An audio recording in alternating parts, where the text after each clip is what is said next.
It was a grey Thursday in Glenford, Vermont. The rain had not stopped since morning. Water ran in thin ribbons off the slate roof of St. Anselm's and pooled in the gravel where the black cars waited. Inside, 400 people sat in dark wool and held their programs like small shields. The casket at the front was walnut, polished to a depth that swallowed the candlelight. On it lay a single spray of white lilies. Walter Calloway had never cared for flowers. His daughter had chosen the ones that photographed best. She sat in the front pew with her spine straight and her chin level. She did not cry. People noticed. They would talk about it later, how composed she was, how cold, how very much like her father. Adrienne Calloway was 29 years old. On paper, she was worth somewhere north of $2 billion as of 9 o'clock that morning when the markets opened and Calloway Aerospace ticked up half a point on the news of the founder's death. She wore a charcoal suit cut close. Her grief, whatever its true shape, was locked somewhere behind her eyes where no one could reach it. At the back of the church, near the doors, a man in a worn brown coat stood when everyone else sat. His name was Samuel Becker. He was 38, though the lines around his eyes made him look older. His hands were the hands of a man who worked with them, broad, scarred across 2 knuckles, a callus at the base of each thumb.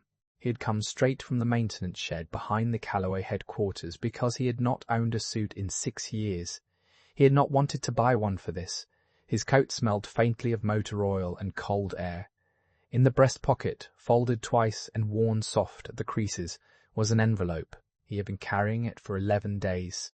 The service ended. The crowd rose and began the slow shuffle toward the reception. That was when it happened.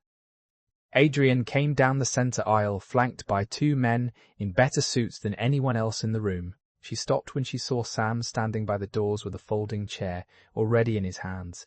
He had started stacking them out of habit, the way he stacked them after every board meeting, every shareholder dinner, every event in 14 years of keeping the Calloway buildings clean and the Calloway lights on. "What are you doing?" she said. It was not a question. "Just clearing the back rows, ma'am, so the caterers can." "Put it down."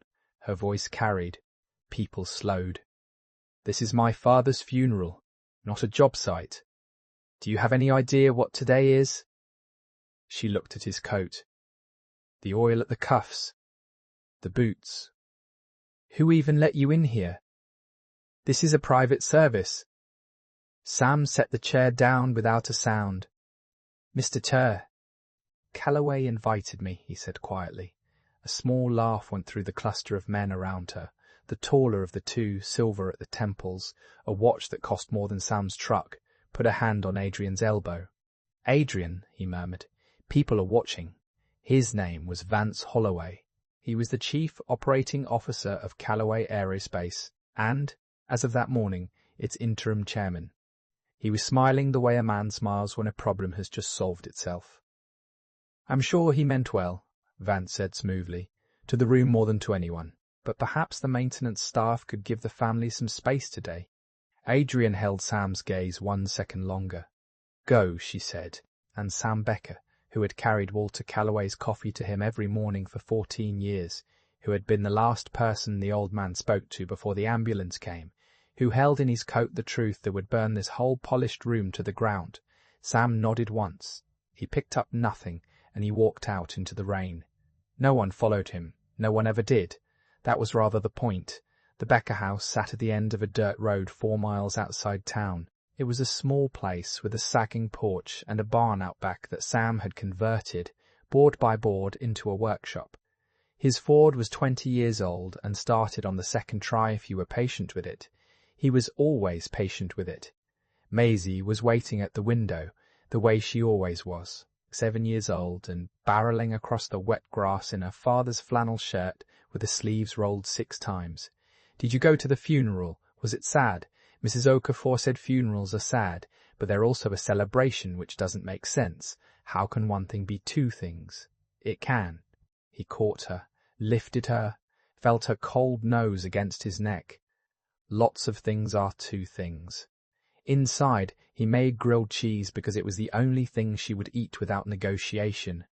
While it browned in the pan, he set the envelope on the kitchen table and looked at it for a long time. His name was on the front, in Walter's hand. Sam. Just that. Underneath, smaller, when you know it's time. You'll know. 11 days, and he still didn't think it was time. He didn't know what was inside.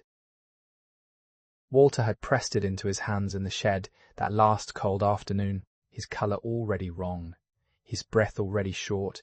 He had closed Sam's fingers over it with both of his own thin hands. Not yet, Walter had said, not until they push. And Sam, they will push. What's that? Maisie asked, mouth full. A letter from a friend? The man who died? Yeah. She chewed and considered this with the seriousness only a 7-year-old can bring to a sandwich. Are you going to read it? When it's time, he said. And even as he said it, he wasn't sure he believed it would ever feel like time. She didn't know, almost no one knew, that the barn behind the house was not a hobby. Under a tarp in the corner sat a wall of rolled drawings. One of them, the oldest, was the original airframe schematic for the wing spar assembly that had built Calloway Aerospace from a 2-man shop into a company worth billions. The signature in the corner read, S. Becker. Kiev, Kaf Inginer. There had been a time before the accident. Before Claire. Before he had quietly asked Walter to take his name off everything and let him disappear. When Samuel Becker's name had meant something in rooms far grander than St. Anselm's, Walter had let him disappear. It was the kindest thing anyone had ever done for him. But Walter had also, it turned out, written it all down. The reading of the will was set for Monday. It happened in the long conference room on the 40th floor, the one with a view of the river. Adrienne arrived early because she always arrived early. The estate attorney was a narrow woman named Eleanor Pratt. 2 decades of handling Calloway matters. She set out her papers with the unhurried precision of someone who had read 1,000 wills and been surprised by none of them. Vance was there. Of course Vance was there. Of course Vance was there. He sat at Adrienne's right hand as if he belonged there. He had brought coffee for her exactly the way she liked it, which annoyed her in a way she couldn't name. Before we begin, Vance said, I just want to say, your father and I built this thing together. Whatever's in these pages, you have my word that protecting his legacy is the only thing I care about. He covered her hand with his. We finalize the Drayton sale next month, and the whole world sees what Walter built. He'd have wanted that. Adrienne pulled her hand back, slowly. She reached for the coffee instead. The will was clean, almost too clean. The shares passed to Adrienne. The shares passed to Adrienne. The Harrital trusts were funded. The house in Glenford and the apartment in Boston went where they should, and buried in the operational clauses was language she read twice. Then a third time, a provision granting the interim chairman broad authority to complete any strategic transaction in progress at the time of the founder's passing with a supermajority of the board for a period of 90 days. The Drayton sale. Vance had the authority to close it, and the board, she knew without checking, would vote however Vance told them to vote. This was updated, Adrienne said. When? Eleanor Pratt checked. The most recent codicil was executed 6 weeks ago. 6 weeks. Her father had been sick by then. Tired. Distant. Taking calls in his study with the door shut. Adrienne had assumed he was working. He was always working. I'd like a copy of everything, she said. Today. Of course, said Vance, before Eleanor could answer. Anything you need. He smiled, and something about the smile, the readiness of it, the way it arrived a half-second too soon, sat in Adrienne's stomach like a swallowed stone for the rest of the day. That night she could not sleep.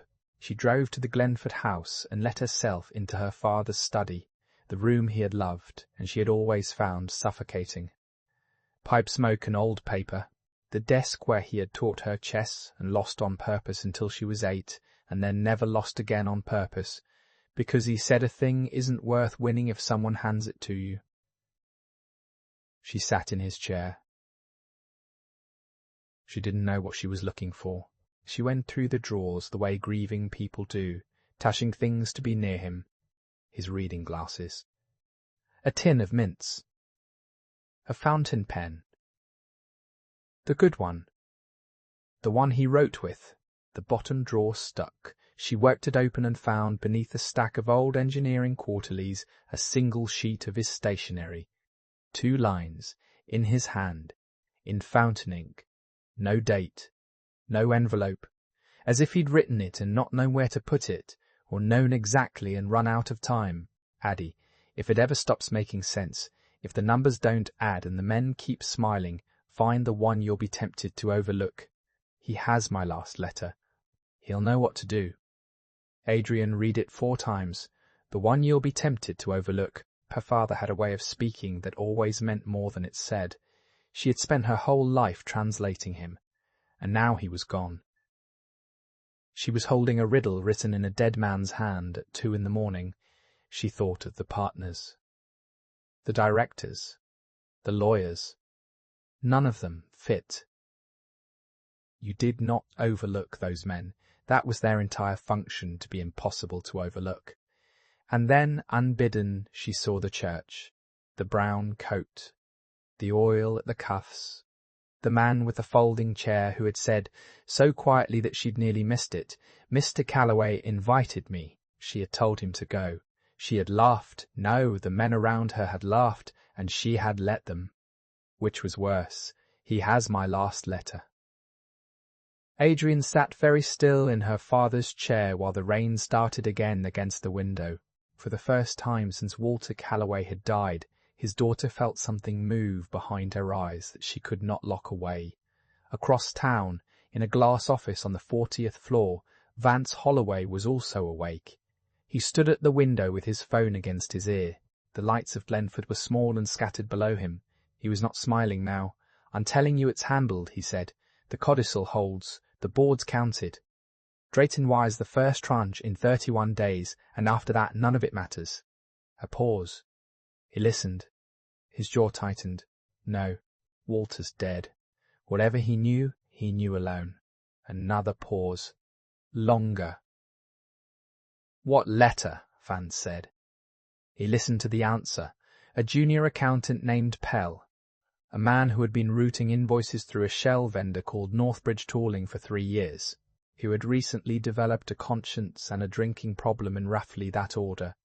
Pell told him about the afternoon weeks ago, when he'd walked past the maintenance shed and seen the old man and the janitor with their heads bent together over something, how Walter had stopped talking the second Pell appeared, how he'd handed the janitor an envelope, how Walter had said something Pell didn't catch, but it had the weight of a thing meant to last. "The janitor," Vance said flatly. "Becca." He turned from the window. On the wall behind his desk hung a framed photograph from the company's 20th anniversary. Walter, younger, beaming, his arm around the shoulders of a tall young man in a hard hat. The young man's face had always struck visitors as familiar, though no one could quite place him. The brass plate beneath the frame had been changed years ago to read simply, "Founding Team, 2009. Vance had walked past that photo 10,000 times and never once looked at the young man's face. He looked now. "Find out everything about him," he said into the phone. "And find that letter." Sam was in the barn when the headlights swept the road. It was past 11. Maisie was asleep. He'd come out to the workshop the way he did most nights. Not to build anything, just to sit among the drawings and the smell of cut pine and let the day settle out of him. The envelope was on the workbench in front of him, under the lamp.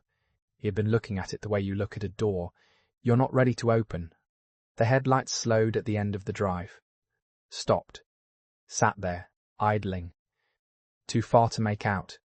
Too close to be nothing. Sam reached up and switched off the lamp. The barn went dark. Through the window he watched the car, a sedan, dark town plate by the shape of it, sit at the foot of his road for a full minute. 2. Then it reversed. turned, and drove slowly away. He stood in the dark for a long time after the taillights were gone. Not until they push, Walter had said. And Sam, they will push. He picked up the envelope. His thumb found the seam where the flap was tucked, the paper soft as cloth from 11 days of being carried against his heart. His father-in-law's voice, his oldest friend's voice, the only man who'd known the whole of him and kept it safe. You'll know when it's time. Headlights at the end of his road at 11 at night. His daughter asleep in the house. A funeral where a billionaire's daughter had told him to disappear, not knowing he was the one thing standing between her father's life's work and the men who were smiling at her right now. Sam Becker looked at the envelope a moment longer. Then he turned the lamp back on, and he opened it. The letter was 4 pages, and Walter Calloway's hand grew shakier as it went. The way a man's hand shakes when he is racing something he knows he will lose. Sam, it began. If you're reading this, then I'm gone and they've started pushing, and I'm sorry I'm not there to stand next to you. I have asked too much of you for too long. I'm about to ask for more. Sam read it once, standing up. Then he sat down on the workbench stool and read it again slowly. The barn went very quiet around him except for the wind. Walter had known he was dying for months, longer than he'd told anyone, longer than the doctors had wanted him to keep working. And in those months he had gone looking through his own company, the way an old man goes looking through an attic. He had found something rotten in the rafters. Invoices. A vendor called Northbridge Tooling. $4 million over 3 years for parts that were never delivered. Never needed. Never real. The signatures approving them were Vance Holloway's. The account they fed into traced through 2 shells and a holding company back to Vance. And the Drayton sale, the deal Vance kept calling Walter's legacy, was not a legacy. It was a strip mining. Drayton Defence had no use for the Glenford plant. The term sheets, which Walter had read in full while Vance thought he was too sick to bother, called for the facility to be closed within 18 months. The work moved overseas, 1,100 jobs, the whole town, and folded into the deal was a private side payment to Vance Holloway of $19 million, dressed up as a transition consulting agreement. He pushed the codicil through while I was on morphine, Walter wrote. The 90-day clause. He thinks that once I'm gone he has 3 months and a frightened daughter and nobody to stop him. He doesn't know about Hume. Nobody ever did. That was the one secret I kept well.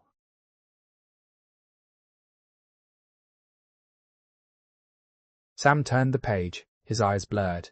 He wiped them with the back of his oil-stained hand.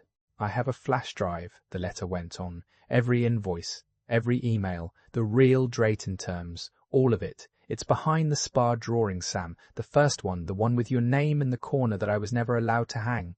Of course it's behind your name. Where else would I hide the truth? The last page was not about the company. I owe you the rest of it, Walter wrote. I let them run Claire off. Her mother. The people around me. All of them deciding a Calloway couldn't marry a man who built things with his hands. Never mind that the things he built were the only reason any of us had hands worth a damn. I let my own pride keep me from her wedding. I let 2 years go by, and then she was gone, and all I had left of her was you, and that little girl who has her exact stubborn chin, and I will spend whatever comes next being sorry for the years I wasted. Take all of it to Adrienne.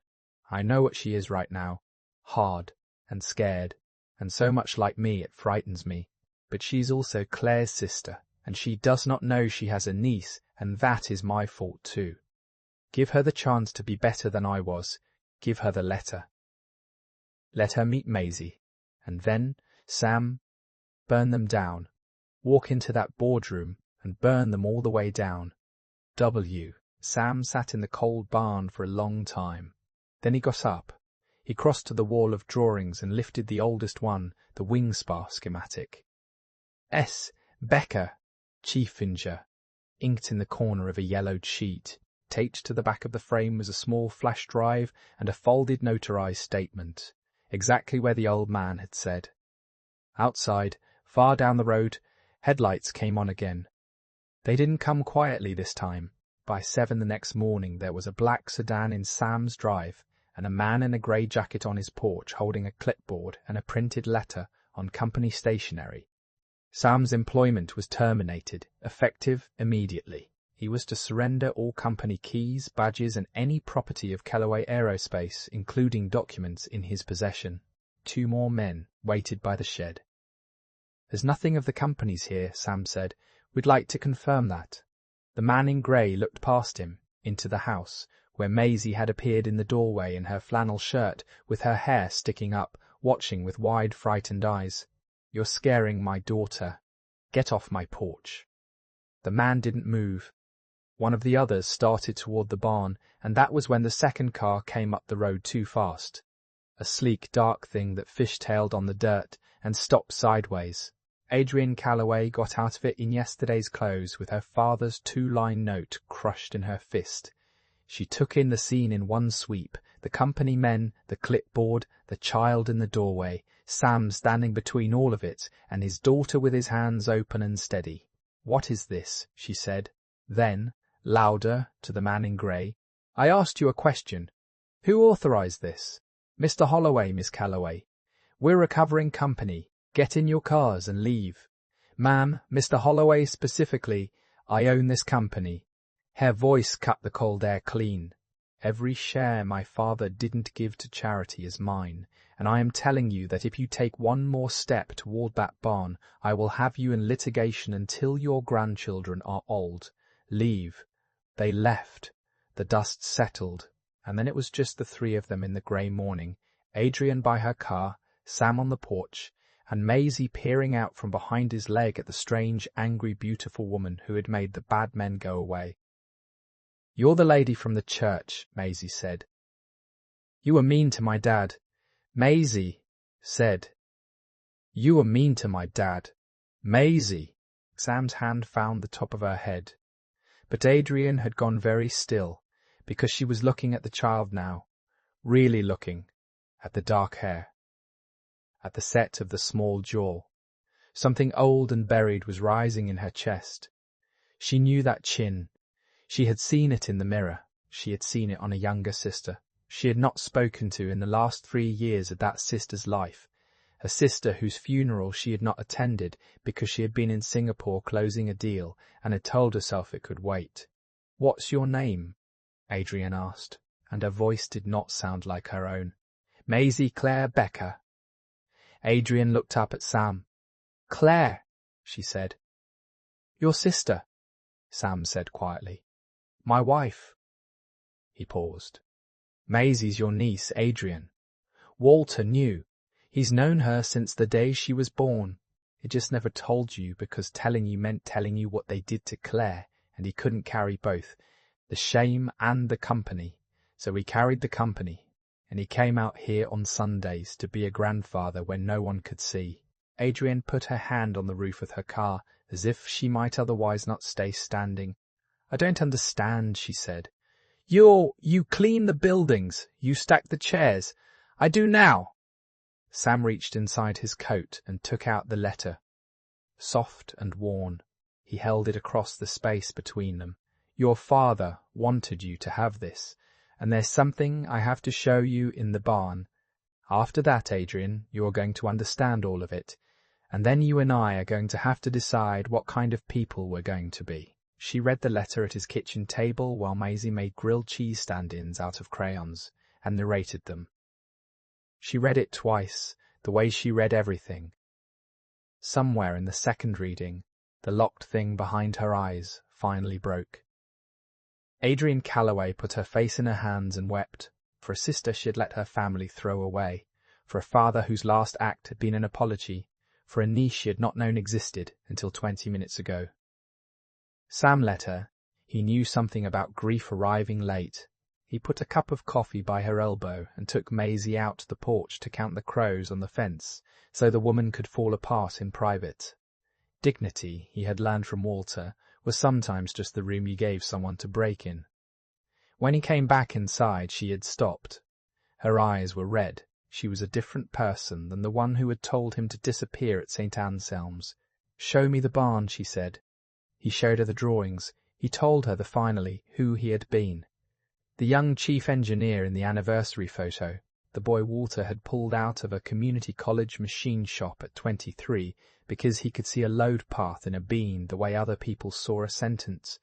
The man who had married Walter's daughter against the family's wishes, who had asked after the accident took her, to have his name scrubbed from every wall and patent so that he could vanish into a quiet life and raise their child far from all of it. Walter had granted it, and then Walter had quietly hired him to keep the lights on, because neither of them could quite let the other go. My father's whole company, Adrienne said slowly, was built on a part you designed, and you've been mopping its floors. I've been raising your niece, Sam said. The floors were just where the company could see me. She looked at the flash drive in her hand, at the notarized statement, at $4 million of fraud and $19 million in graft and 1,100 people in Glenford who did not know that a man in a glass office had already sold the ground out from under them. The board votes on Drayton in 11 days, she said. I know. He'll have the votes. He'll have the votes he's bought. Sam nodded at the drive. Question is whether they keep voting his way once they know the SEC is reading the same file we are. Adrienne looked at him for a long moment. Then, for the first time since her father died, she smiled. Small, sharp, dangerous. Walter Calloway would have recognized it instantly as his own. Then let's make sure everyone's reading it at the same time, she said. The board met on a Tuesday in the long room on the 40th floor, the one with the river view. Vance Holloway arrived in a new seat with the confidence of a man counting a vote he already owned. The Drayton representatives were on the video screens. The resolution to approve the sale was first on the agenda. Vance moved to call it before the minutes were even read. Before we vote, Adrienne said from her father's chair at the head of the table, I'd like to introduce someone. Most of you don't know him. That's been the point. The doors opened and Sam Becker walked in. He had bought a suit after all, a plain dark one off the rack. It fit him badly, and he didn't care. Behind him came two people the directors did not recognize, and a third the older ones did. A junior accountant named Pell, grey-faced and sober for 11 straight days, who had decided some weeks ago that he would rather lose his job than keep helping bury a town, and who had told Adrienne everything he knew the moment she'd asked. This is Samuel Becker, Adrienne said. Calloway Aerospace's original chief engineer, my late sister's husband, and the man my father trusted with the truth because he knew none of you would ever look at him twice. She set a stack of folders on the table. There's a copy in front of each of you. Take your time. The gentlemen on the screen may want to take their time as well. Vance was already standing. This is grief, he said smoothly to the room. This is a grieving daughter being manipulated by a maintenance worker with a grudge and a story. Walter would be ashamed. Northbridge Tooling, Sam said. Vance stopped. $4 million, 3 years. Parts that were never delivered to an address that's a mailbox in a strip mall in Nashua. Your signatures on every approval. Sam's voice was level, unhurried, the voice of a man who had checked his numbers. And the real Drayton term sheet, not the one you showed this board, closes the Glenford plant inside 18 months and routes $19 million to you personally through a consulting agreement you wrote yourself. It's all in the folder. Page 4. The room had gone the kind of quiet that has weight. Directors were turning pages. On the video screens, the Drayton representatives were murmuring to someone off camera. Then, one by one, the screens went dark. Walter signed a statement, Adrienne said. Notarized 6 weeks ago, in his own hand. It's the last document of his you'll ever read, Vance, and it's about you. She slid one more page down the table, and as of 9 o'clock this morning the Securities and Exchange Commission has the same file we do. I sent it myself, so you can sit down and let this board vote on whether to remove you, or you can keep talking, but I'd think carefully about that, because there are 2 people waiting in the lobby downstairs who flew up from the regional office and they did not come for the view. Vance Holloway looked around the table for the votes he had bought. He found every face turned down toward the folders, away from him. The way faces turn from a man who is already gone and just hasn't fallen yet. He did not sit down. He walked out. The federal agents were, in fact, waiting by the elevators. They were patient. They had all day. The board voted 19-0 to kill the Drayton sale. The plant in Glenford stayed open. 1,100 people kept their jobs and never knew, most of them, how close it had come, or that the man who had saved them used to empty their waste baskets. Spring came late to Glenford that year, the way it always did. Then all at once, the anniversary photograph came down off Vance Holloway's old wall and went up in the lobby downstairs where everyone could see it. The brass plate was changed back to what it should always have read: Samuel Becker, founding chief engineer, with Walter Calloway, 2009. Sam didn't ask for that. Adrienne did it anyway. He pretended to be annoyed. He did not come back to run the company. He'd done his vanishing for good reasons, and most of them still held. But he agreed to consult 2 days a week on the things only he understood. On those days, Maisie came too and did her homework in Walter's old study and beat the directors at chess one by one until they stopped agreeing to play her. Adrienne came out to the house at the end of the dirt road most Sundays now. She was learning to be an aunt the way she'd learned everything, all at once and badly at first, and then very well. She learned that Maisie would only eat grilled cheese, that the Ford started on the second try if you were patient, that her sister's laugh had lived on in the 7-year-old's exact stubborn chin, that the man her father had trusted above everyone was someone she was, slowly, learning to trust too. On the last Sunday in May, they sat on the sagging porch while Maisie chased the dog across the wet grass. The workshop light was on in the barn. The evening came down soft and gold over the hills Walter Calloway had loved. Adrienne had her father's 2-line note in her wallet now. She carried it the way Sam had carried the letter, against the place where it mattered. He planned all of it, she said. Even this. Even us, sitting here. He was an engineer, Sam said. He couldn't help it. He saw the load path. He was quiet a moment. He just wanted his family in one place before he went. He didn't get to see it, so he built it so it'd happen after. Adrienne's hand was resting on the worn wood of the porch step between them. She didn't move it. After a while, neither did he. His hand came to rest near hers, not quite touching. Two people who had buried too much and found, late, that they were the family the old man had left behind for each other.